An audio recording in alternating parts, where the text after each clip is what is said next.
La question du Ballon d'Or est toujours un sujet passionnant et nous allons parler un peu des séries de l'édition 2025 qui sera décernée ce lundi ne fait pas l'exception. Le débat est particulièrement vif cette année en raison des performances remarquables de plusieurs joueurs. Ainsi, beaucoup de gens semblent également montrer qui va être le vainqueur, celui-là ou celui-là. Entre les grands joueurs du monde entier, est-ce que ce joueur viendra d'Afrique ou bien d'Amérique, d'Asie ou bien d'Europe? Mais n'oubliez pas, entre nos vœux, nos désirs et nos choix, il y a également des règles qui sont là. Les nouveaux critères mettent l'accent sur la performance individuelle, le caractère décisif et également des trophées remportés sur la saison. Commençons par Kylian Mbappé qui est passé au Real Madrid. Il a réalisé une saison spectaculaire. Ses statistiques sont impressionnantes également. Il a été le meilleur buteur de la Liga avec 31 buts et a aidé son club à remporter plusieurs trophées majeurs. Il a également été très en vue en Ligue des Champions et en sélection. Sa régularité et son impact sur le jeu du Real Madrid également le place parmi les grands favoris pour ce Ballon d'Or. Il y a également Lamine Yamal. À seulement 18 ans,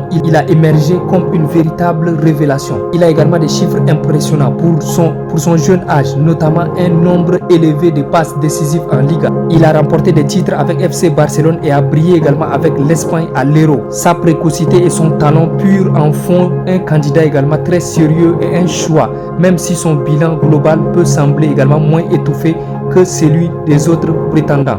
Parce que dans le global, n'oublions pas, Barça n'a pas mieux fait cette saison en Ligue des Champions et autres. Et n'oublions pas, Rafinha a été également un très grand joueur pour le Barça. Ousmane Dembélé, l'un des grands prétendants également. Si l'on se fie aux règles de France Football qui valorisent les performances décisives et les trophées, Dembélé a des solides arguments. Il a été un acteur majeur du succès de Paris Saint-Germain, notamment en Ligue des Champions qu'il a remporté en 2025. Il a également réalisé une saison sur le plan personnel, marquant également 21 buts et délivrant 6 passes décisives en Ligue 1. En plus de son impact dans les autres compétitions, son rôle dans l'équipe et ses performances lors des matchs cruciaux, notamment la finale des Ligues des Champions, pourraient faire pencher la balance en sa faveur.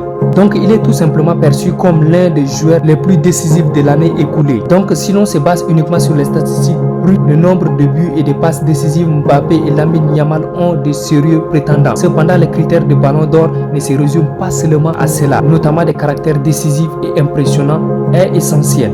Donc les amis, le Ballon d'Or 2025 s'annonce comme un duel serré, vraiment serré, mais Ousmane Dembélé a une chance très sérieuse de le remporter, contrairement aux fausses rumeurs. Tout ce que le PSG a fait avec Ousmane Dembélé correspond parfaitement aux nouveaux critères de France Football et il est le symbole parfait du joueur qui a su être décisif au bon moment et qui a remporté également les plus grandes compétitions, ce qui pourrait faire de lui le futur Ballon d'Or, remplaçant ainsi le joueur de City. Donc mettez dans le commentaire ce que vous en pensez de cette analyse et quel est votre choix pour le futur Ballon d'Or de ce lundi.